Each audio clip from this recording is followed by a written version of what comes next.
All right, Mandy Grass, thank you so much. The family behaviorist. How are Thank you doing? I'm good, thank you for having me. It's a pleasure. So, kind of jumping right into it here. Obviously, behavior is kind of like your main lane so far. Um, Research is me search. I guess first off, your interest in behavior, specifically, I guess now starting a family. I think three or four kids under 3. 10. Is that correct? Yeah, yeah, I got 3 Yeah. girls. And I guess my question would be, how did you want your child or children's childhood to be different from your own? Ooh, that's interesting. So, I'm dyslexic, and I don't know that I want my children's childhood to be terribly different because my parents, like, really leaned into that. It was out on the table, we discussed it all Mhm. the time. My dad bought me books of famous people with dyslexia and took me to every tutor and Mm. which I hated as a child, but Yeah, of obviously, like, course. Yeah. into adulthood can fully appreciate. Um, and, like, I have a brother with ADHD, and I think they just sort of they didn't necessarily put the same interventions into place that they did for me, and I can see that outcome long term. So Mhm. I think I would kind of want to do the same thing. My oldest has ADHD, as does my husband. So that's sort of our journey. We talk about it, it's on the table. We talk about the wonderful things that come with it and the things that we need to work a little bit harder at as well. Absolutely. And so, again, one of the things, honestly, like ADHD, I find, and I'm sure obviously I hope know better than I do because like even myself for ADHD, it seems like it's kind of like the OCD perfectionist, where everyone's like, "Oh, I have a little bit of OCD," but like no one really knows what it means. But like, Right. I guess, how do you define ADHD, and like, what did you kind of mean by outcomes? So I guess like our generation, I feel when we were kids, like the solution to ADHD was medication, which Yeah. is fine. And like medication can certainly help you access interventions. But I'm not sure that when we were kids, there was as much focus on like the executive functioning and the systems you need to be in place and like awareness of like things that are more difficult for you. So Mhm. my oldest is in second grade. She'll be 8 this weekend. And she has ADHD inattentive. So really working on, we had masked it a little bit because I have visual schedules. I had a reinforcement system. Mhm. We work on a lot of things errorlessly. So her library book always goes on the counter. We come home, it goes on the counter. It lives on the counter, it doesn't move from the counter. You can leave it on the couch, it goes back to the counter. So putting some of those systems in place and just like the recognizing like this is hard. You love crafts. That's amazing. You can play with any craft, but we have to have a system to go back to so you can access it again. That kind of stuff. Mhm. Yeah, because I guess so. What would you kind of look for, even like in adults, for like an ADHD symptom? So hyper focusing to the absence of other things is a big one where like you are all into something regardless of everything else kind of falling apart around you. And then also the inattentive or the inability to sort of juggle multiple things, that planning and processing. My Mhm. husband came home the other day and he was like, "Have you ever heard of chunking something?" And I was like, "Yeah, yes, I work with lots of people on this. Yep, you and I have talked about this a lot." So like, when some people with ADHD can feel so overwhelmed by the things they have to do that they don't even know how to take that first step. And that's where like a lot of behavioral strategies can come into place, like behavioral Mhm. momentum or writing your list with something on it that says write list. So you've automatically checked something off. The idea of making your bed every morning because now I've accomplished something, it's getting that momentum going. Mhm. So some of those type of things. Well, yeah, honestly, just the listing is too real, and do like an easy task just to make it like, "Oh, yeah, I conquered the first objective." Exactly. Exactly. Maybe I'm playing into that, maybe I have a bit of it as well, but I don't know. Could have. We'll see. Point, right? Maybe, and so you're still kind of working in where are you located, like, in the US, correct? Yeah, I'm Like, in what state? Connecticut. Oh, okay, right on. I'm actually moving to New Brunswick, Canada soon, so I won't be too far from there. But I guess like where within your district, like what do you find are the most common problems? Maybe problems is the wrong word because something I hear often from like people who I know teach in elementary school is like, we have these kids who are like undiagnosed. So there's always a like a passive aggressive relationship between like parent and teacher and kind of talking about like you're obviously trying to work together, but obviously it can be difficult as a parent to like acknowledge that maybe there's something that needs to be addressed or worked on with your specific child. But like I guess how do you kind of suggest or advise in that situation? So the other ripple to that is that teachers can't always speak really candidly or directly about that. So I work in the school district my children go to, Hmm. and so kinder or first grade year, she was in SRBI for reading. So again, like I said, I'm dyslexic, so I was like, okay, Hmm. let's just go see if she's dyslexic. Let's not waste our time because intervention is not going to change dyslexia. Hmm. And we had a conference and we talked about it. And I went home and I thought about it. And I came back to her teacher the next day and I was like, "Are you saying there's attentional concerns?" And she was like, "Off the record, yes." And I was like, "Okay, I'll do with that what I need to." So we went and got a neuropsych, and she does not have dyslexia, but she absolutely has ADHD. So Hmm. I even went back to my daughter's kindergarten teacher and I was like, "Were you trying to tell me that?" And I like didn't pick up on it. And I work in the school district, so I know Yes. the Yeah. things to ask. So I think that that's one difficult part of that. Teachers really can't say that. The other part of it is similar to reading, writing, and math, there should be tiered intervention for behavior or attention, but I don't think it's as laid out as reading, writing, and math. So that's where it gets into this weird gray area. Ultimately, for me, like working in the schools, the diagnosis doesn't matter. We should still put some systems in place because Hmm. I mean, we should always have systems in place in addition to medication or a diagnosis. But if a parent doesn't want to diagnose or they do, you get the label of ADHD, it shouldn't change what we want to put in place for that child. Hmm. Um, yes, I guess you technically need the diagnosis for a 504, but to be totally transparent, like 504s are just good teaching. And we shouldn't necessarily be hesitant to say that. And that's kind of where it always kind of comes up that like usually, especially with behavior, like the best practices are kind of just like you're using the word system a lot, but to me, I'm like thinking of that as a routine. Like, Mhm. what is the difference between a system and a routine, or are they the same thing? For sure. So, like my daughter, the inattentive type, she needs Mhm. directions given one at a time, ideally written down so she can reference it when she like kind of zones in and comes back out. Mhm. So whether that's on her desk or put up on the board, it does like we have to teach her to attend to those cues. She's really Mhm. reliant on social cues because she often will like sort of float away and come back, and she needs to look Mhm. around and see what other people are doing. Her teacher Mhm. this year was like, "You cannot go to the bathroom during directions. Like you have to go during independent work." So some of those, yeah, systems or interventions to be put into Mhm. place. Like I said, a good teacher just does a lot of that naturally. But I felt like I needed those sort of strategies documented for her because I know she could fall through the cracks. Like she's a cusper in that sense. Mhm.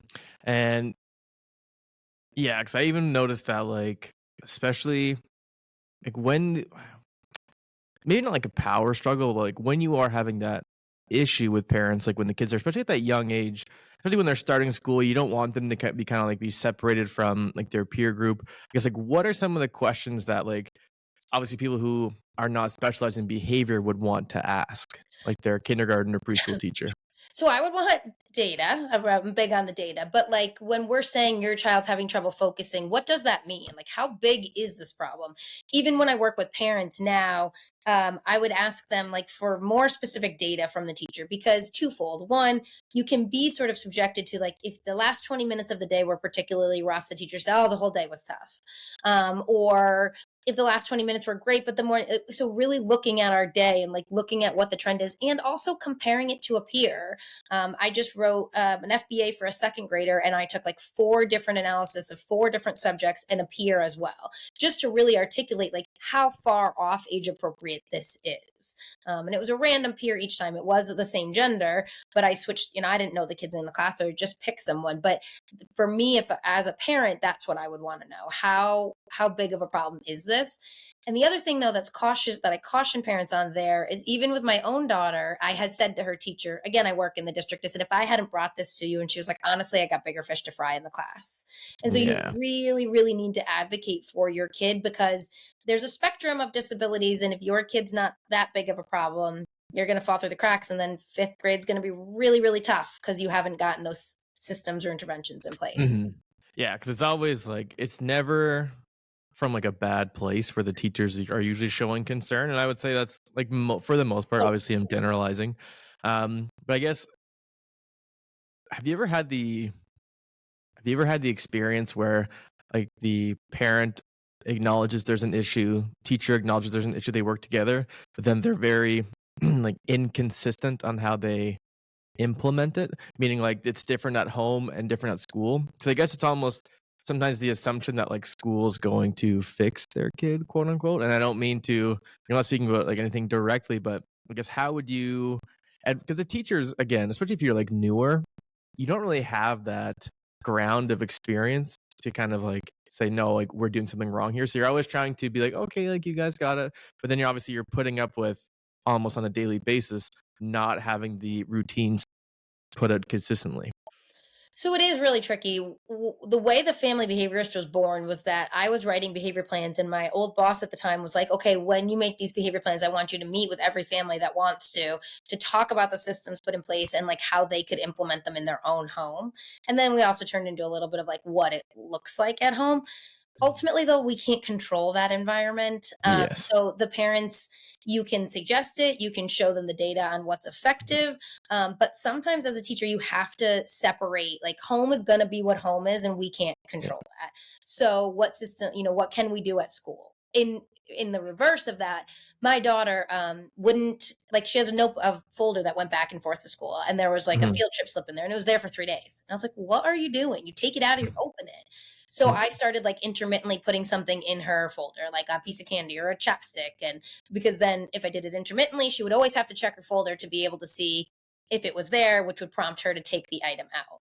So I don't think a teacher has the ability to do that for every No, kid. no. Yeah. So, but same idea. So if the kid's not taking their homework out at home, what could the teacher do intermittently to like prompt them to take it out if they don't have the support from the parents? That being said, I get raked by the teachers. Like that's a lot of work. It's most ideal Yeah. if you can team up and kind of check in and do all of that, but we can't control that environment.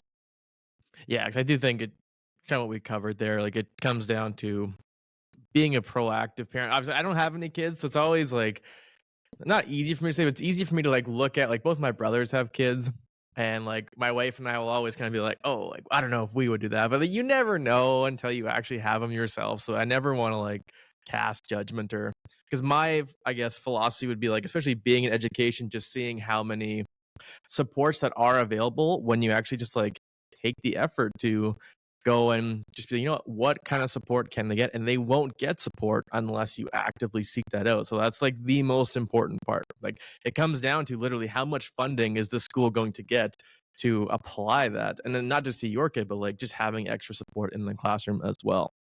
But Totally. yeah. So with again work in the district. So we had a meeting for her 504, and we had a new boss starting in December. And he said to my coworker, "Oh, do you want me to take that meeting?" And I was like, "No, no, you can wait because when she's in fifth grade, I'm going to want an IEP for her executive functioning. I'm going to want a sped teacher. So if you're worried about it being contentious, wait a few years because like those are those inside baseball things, but like." A 504 overseen by a social worker or school counselor who's so far removed from the grade level and the expectations, it's really difficult for a kid who struggles with organization in the moment. Like meeting with the school counselor once a week to talk about organizations not going to cut it because at that point it will have snowballed into being such an executive functioning mess that they really need those daily check-ins ideally and then Mhm. faded. So, yeah, making sure you advocate for that because that's doesn't really happen with a 504. Yeah, and so what is a 504 specifically? Because I know like even like we have like the 40 level diagnoses, and then we have like the ones in the 50s that are like the learning disabilities, and one like a 50 code 54 is a behavior one. So what do you mean by a 504 specifically? Yeah, so in Connecticut, there's an IEP, which is specialized instruction, and that comes with like Mhm, goals and objectives. A 504 is just accommodations, and it can sometimes mhm, include counseling. But so my daughter's 504 includes like extra time or alternative setting or mhm, like directions given incrementally, or strategically sat on the carpet or given an option to sit on a chair. Those sort of accommodations. So that's the difference. But I worry that she'll need explicit direct instruction when she gets older, which I'll do on my end, but she'll probably mhm. also need it at school, which would then become an IEP. Okay. And what is kind of your maybe position's the wrong word, but because you kind of talked about it with the like putting like a treat in the folder to kind of make sure she looks at it. What is kind of your stance on using rewards for these kinds of activities? Because again, every time, even though I'm not a parent, like even as I was kind of looking through some of like the topics that I wanted to explore with you today of like things like, I mean, physical punishment obviously is not one of them, but things like reward negotiation, like the teacher versus friend balance, like the parent, like so many things parallel as like a teacher in the classroom versus obviously, I get we are kind of the acting parent in the classroom. But I guess first off, like, what's your stance with reward? I wholeheartedly believe in rewards. Okay, And incentive. And here's the reason why. Like, so a lot of parents will say that to me, like, I don't want my kid to be dependent on rewards. So twofold. One, we have to fade that. We have to have a structure to fade them. You don't have kids, but I've potty trained three. They Yeah. don't get M&Ms anymore, I promise. So like sometimes you have to be really strategic about it. And sometimes like I don't remember how it ended, but it ended. But the other part of that I say to parents is like, they say, I just want them to be internally motivated. Okay, but they're not. So now what? In my opinion, you would bring in external motivation to tie it to the intrinsic motivation and then fade the external motivation. And obviously, hopefully, the internal motivation takes over. But if that doesn't exist, I think you need something to get that ball rolling. The other part of that is that any behavior that's existing or increasing is coming in contact with some reinforcement. So whether that's your praise, whether that's, the clean space that they like the reinforcement for me changing my sheets is I really like the fresh sheets. So there's something there that's existing. So you have to compete with whatever is naturally existing. Mhm. Yeah, and it's honestly like I was even thinking about it this morning. Like, what do I actually know about behavior? Because I even find myself being in like the latter stages of high school, especially like grade 11 and 12. Usually, when it comes to a student's like we call them IPPs, so like an individual program plan. I don't know why they just decide to choose different names all across the continent, but that's for another day, I guess. It's always like, okay, usually it's like extra time or alternative space. Like those kind of accommodations are typically the norm. Mhm. And there isn't a lot of like, I like we do like I always found the goals. I think maybe arbitrary is the wrong word, but maybe because like I think that the goals are more designed. So I guess for example, we do like a long term goal with an IPP, right? And then subsequent to the long-term goal, we will have like short 6 week to 8 week goals that we'll have. So our long-term goal will be so and so will have less outbreaks during class, or they will actually attend class 75% of the time. And then we do like, oh, between this time and this time, they'll do 60%. Obviously, I know that you're aware of this, but I'm kind of just thinking out loud in terms of the goals almost seem um they're looking for pretty much just like acting in like a normal way, if that makes sense. So So fair. So yeah. what you're talking about is shaping behavior. So like technical Mhm, definition, yeah. systematic approximations to a terminal behavior, but ultimately like what Mhm, steps do we need to take to get them to where they are? Um, mhm, and the to your point about it being like normal behavior, we're not there though. So an analogy yeah. somebody made for me once was like I'm capable of getting up at 5 a.m. and working out. I'm totally capable of it. I've done it in the past. Haven't done it in months. So the idea Mhm, that if I were to be like, okay, tomorrow you have to get up at 5 a.m. every day of the week, like, for the next month, that's unrealistic. I'm so far away from that right now that that's not mhm. unrealistic. So a realistic goal would be for the next 2 weeks of May, twice a week at 5 a.m. And so I want to shape it to, yes, other people are capable of that, but that's not where I'm at right now. So how do I get there? Yeah, and I guess like the other part is it almost becomes more accommodation, and I almost feel like in a helpless sense of I don't really know how to help them other than just providing these accommodations. Like it never seems like there's a way to actually correct the behavior permanently. It's almost just dealing with it. Is that kind of the goal though? So yes and no. We would want to teach them to advocate for whatever accommodations that they do Mhm, need ultimately. So like in high school, I had a teacher who helped me get organized. I had some executive functioning stuff, and so everything was in 3 ring binders. So I had a teacher sophomore year who every handout for the entire class was always 3 hole punched because he knew that I needed that. So getting to a place where I can advocate for that, or I have one with me, or like I can adapt to whatever, like to recognize the system that I need to have put in place. And the other part of that is replacement behavior. So instead of focusing on like their off task, like what do we need them to do? What does on task look like? How can we help them build that skill? So like a very silly example would be note taking. Like maybe it's fill in the blank notes because they need structure on how to take notes. And then maybe it moves forward to like more bullet points, until we can get to a point where they can just listen to the lecture and take the notes. So really working on like the skill that's lacking. Oh, okay. So yeah, and yeah, that's kind of like the like you're trying to scaffold them into kind of the I guess like basic norm of education. And so as a school counselor, I guess I always kind of viewed a school counselor as someone who like deals on more of the mental health side, Mhm. not just like the IPP side of things. I guess like what did you kind of see as some like the most common patterns of like mental health issues, or was that something that you dealt with? Sure. So I work really closely with like our counselors and social workers, and I am a firm believer in like marrying the therapeutic and behavioral approach. So I'm going to give you an example. We had a student who would make like self harm comments, and we would have to do a risk assessment, and it would be an emergent thing, and then it was happening really regularly. So what we decided to do was like proactively have these built-in times of day to like we did this ASQR, this screening that we were trying to do more proactively so it didn't become this like emergent escape every time, while also providing one-to-one support, making sure that like he was safe. Like all of those things need to happen as well, but like what systems can we put in place to like meet the social emotional needs but also be mindful of like the function of the behavior, which could be escape or attention seeking. I mean, obviously it's attention seeking, so how can we give the student either an appropriate way to get that attention, or what support do they need if that's a genuine feeling or it pops on a risk assessment or whatever that might look like. Mhm.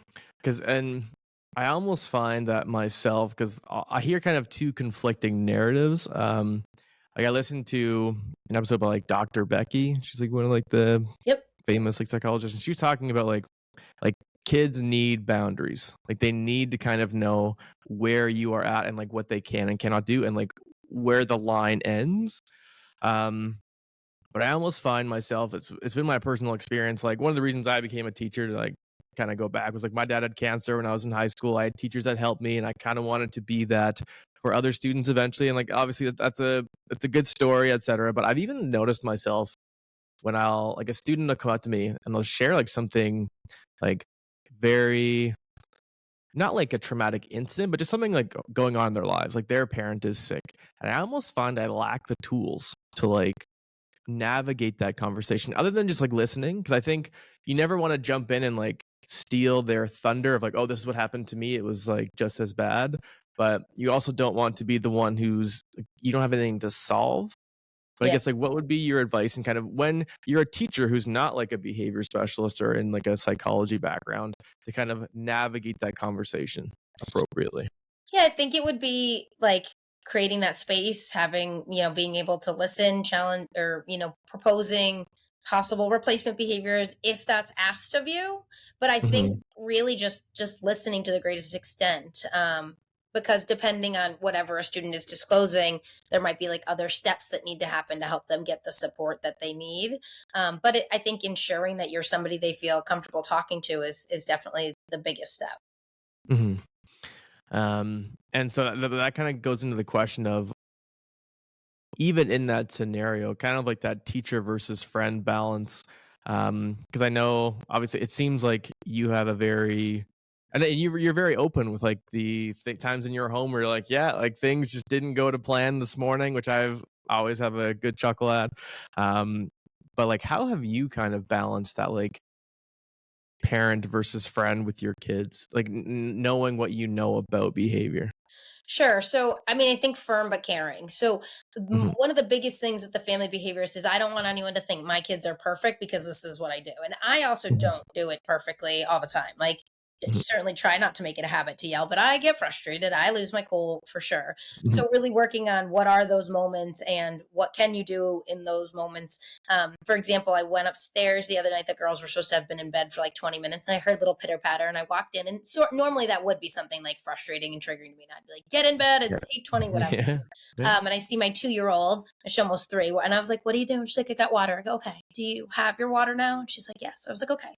So now we're gonna tuck in, and we're gonna, because like logically there was nothing good that was gonna come of me being upset. It had already happened. If Yeah. anything, then they were both gonna be crying, and it was gonna be a whole thing.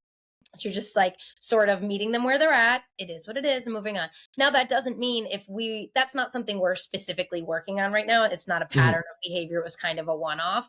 But if it was a pattern of behavior, like that's where I would use a delayed consequence. There would be no point to be like, all right, in the morning, you don't get blah, blah, blah. I'll revisit that conversation later and really focus on, again, replacement behavior. What can you do in those moments? What can you do in your room? All that sort of stuff. Interesting. So like a delayed consequence is like don't use the empty threat, but like talk about it the next day.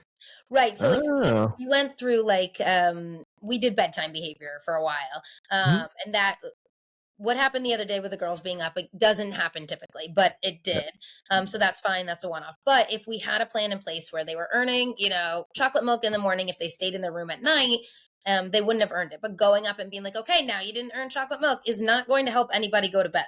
It's not going to help anything. I Yeah. suppose if they asked me directly, I'd answer. But in general, I would probably ideally try to do what I did the other night, which again, I don't do perfectly every time. No, no. Yeah. Okay, we have our water. It's 8:20. Alexa's off. It's time to be in bed. And then the next morning, it would be, did I earn? Oh, remember, we were up getting water really late. So, to then focus on what to do differently. So tonight, when we go to bed, let's make sure we have our water before mom leaves the room or whatever that might look like. So it's kind of like the unexpected punishment in a sense where that's like the what hits them actually in the moment. Ah, that's interesting. And so, like, with Eh, that bedtime example, I work with a lot of families on bedtime. A lot of yeah. parents, the threats come out, and I get it. You're like done. It's Yeah. not it alone for a minute. You're done. Yeah. Like if you leave this room again, and it doesn't really work. Again, not that I haven't done that. I totally have, Of but course. Yeah. instead, just really focusing on what to do in that moment, and then coming up with a plan to attack it more proactively the next night. The chocolate milk thread. Yeah, that'll work. So what I guess would your because I've heard a lot about like sleep training in the last few years, and from what I understand, sleep training is I've heard from the other side where you're pretty much teaching your kids to not regulate their emotions by like being cared for. But then the other side is they learn to kind of deal with their own emotions. So again, as a non-parent, I guess what's your position? Is there a position or is it kind of like a like sometimes not? But So, I mean, I slept trained my kids pretty early Mhm, on. I'm not a sleep specialist, but I mhm, deal more with the behavior around sleep. So, one thing parents will often be like, I have to lay with my kid to go to sleep, and my next question will be like, and how many times a night do they get up? Because what's happening is they're not learning how to put themselves to sleep. So, when we mhm, inevitably wake up in between our sleep cycles during the night, it's causing them to not know how to get themselves back to sleep, and then they're coming out of the room or coming to mom and dad's room, and then we're compounding the issue. So typically with parents, I work on it like in two different steps. The first step is let's work on like getting to bed. And there's three different ways to do that. You can either cold turkey, I love you, good night, with proactive steps built in. You yeah, can do like slowly work your way out of the room. I'll sit on your bed, I'll sit on your floor, I'll sit at the door. Or three, where you leave and you come back and set intervals. And ideally those intervals get longer and longer till they learn how to like self-soothe. mhm, And the reason I work on that first is because usually when they can get the skill of falling asleep, then that will impact the overnight wakings. So, like, that's the bigger bang for your buck in terms of like teaching that skill set. hmm. Yeah, because I always joke with my wife and I always joke because like my when I was growing up, it would always be the oh it's 3 a.m. I can't sleep, and I would just grab a blanket, my pillow, and I would go sleep on my parents' floor.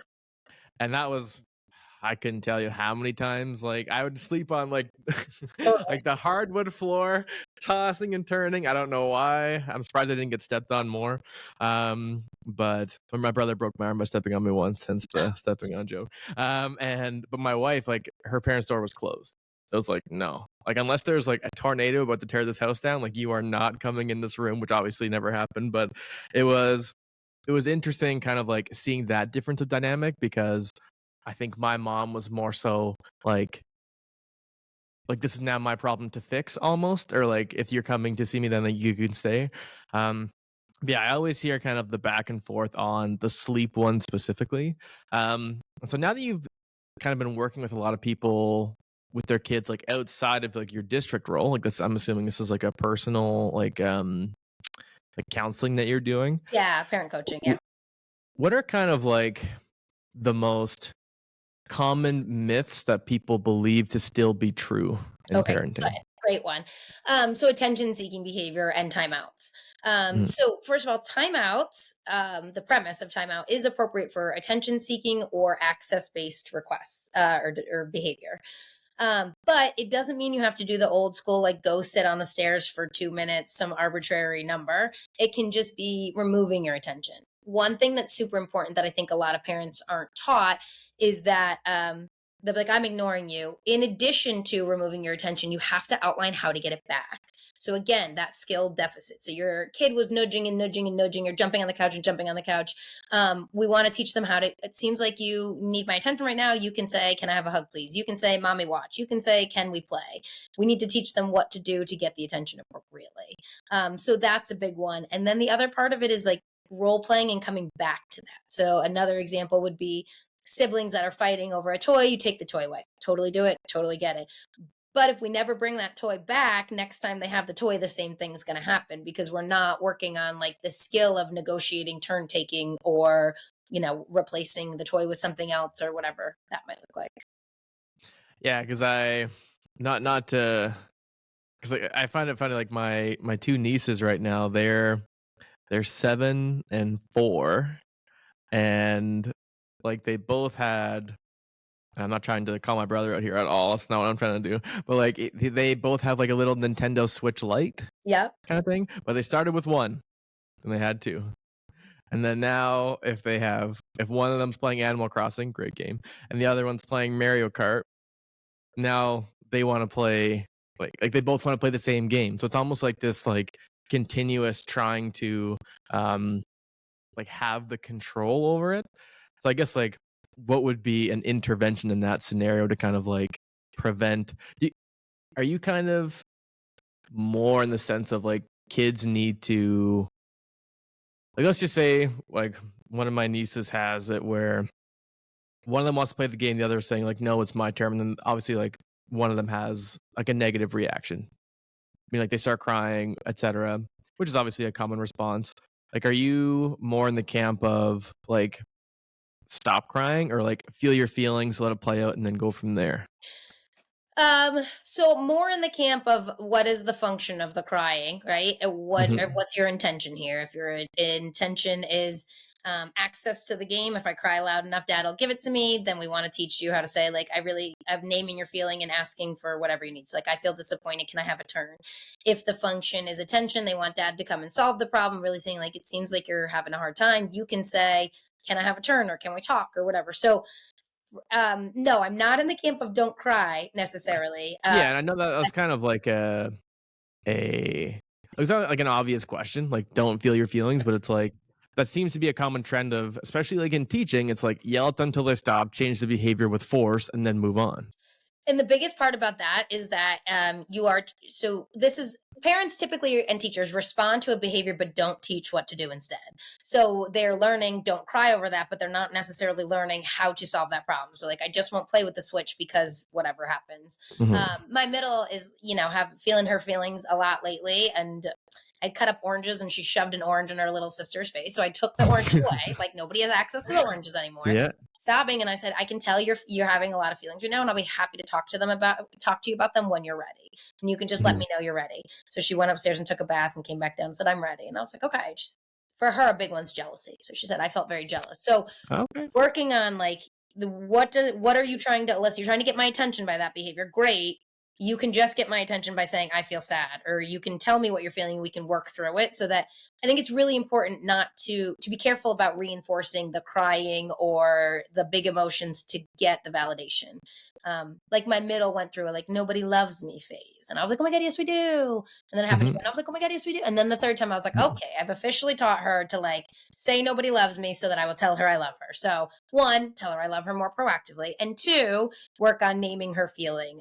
We did that and it was really successful. 2 weeks later, she was like, I'm feeling really jealous. And I was like, that's so great. I love the way you Oh. and she's a middle. So I think that comes down to it for her a lot. But Yeah, I'm the youngest child, so I always get made fun of for being the one who was, I guess, overly what's the word I'm looking for? Coddled, maybe is the word, but I don't know. Um, so the last part would be like, what is it still seems to be like a common, maybe it's like a refraction, where like a kid's 1 or 2 years old, you smack them on the bum if they're misbehaving. So that still seems to be a common pattern because like it works in the sense of they now feel that fear or threat, but like it seems like a lot of the behavior stuff, again, speaking as a non-parent, fundamentally comes down to how you change your response to the behavior that you're seeing. And yeah. When I was thinking about naming my company, a friend was like, "You should name it like it's not you, it's not them, it's you," because it really is about behavior comes down to what happens after. So the way that we respond to it, the way that they're accessing reinforcement, that is what continues a behavior. So we have to proactively build in, and again, that skill set, teaching that skill set. If we're spanking and it's just like, okay, I won't do that again, we haven't really learned how to generalize any skill across the board or what to implement next time or anything like that. So punishment by definition decreases a behavior, but Mhm. any behavior you want to decrease should have a replacement behavior you want to increase. So if your toddler's ripping a toy out of somebody's hand, I want to increase them asking for a turn or saying please or getting a different toy. So for me, that would be a big takeaway for parents is really what do you want them to do instead? Yeah, because even like not just at my school, but there's always that. Do we have a massive detention system? Do we have no detention at all? And it always comes down to this like back and forth. And I've made it a purpose. It doesn't come up as much in high school of like, because usually the kids who are kind of like the misbehaving type will typically be the ones who are just kind of more quiet and isolating themselves. They're not so much like the class clown trying to get everyone's attention. So you don't really have to raise your voice. I make it a point to not yell in my class. Even if like something is absolutely egregious, I usually kind of just like let things play out. And but I've even found that like after the fact, like people will almost like look at you and you're like, you must not be a very good teacher if you're not yelling in your class. And I'm like, that doesn't even I don't know, something that doesn't really make sense to me. Um, but I guess for one of my last questions to ask you, I won't keep you too much longer, would be if you had to kind of distill all of your practices, all of your kind of core knowledge that you've had and the experience with your people that you've counseled, if you had to have three main principles for parenting, what would they be? Even Uh, just one, but Yeah, so to be aware of function, there's four Mhm. functions of behavior: attention, escape, access to something, and automatic or sensory, and to work on replacement behavior. And then the Mhm. last one would be to have a realistic criteria for yourself. So, like you talked about in the beginning, we have to shape this behavior. So, what is our first step? Again, we often work in extremes like, I don't want you dumping on the couch ever, versus like, okay, well, how can we? He jumps on the couch 7 times a day. Let's try to get to five and then three. This because parents tend to work in extremes and then give up when it's not zero versus making Mhm. incremental progress along. Beautiful. Mandy Grass, thank you very much for coming on. Thank you very much.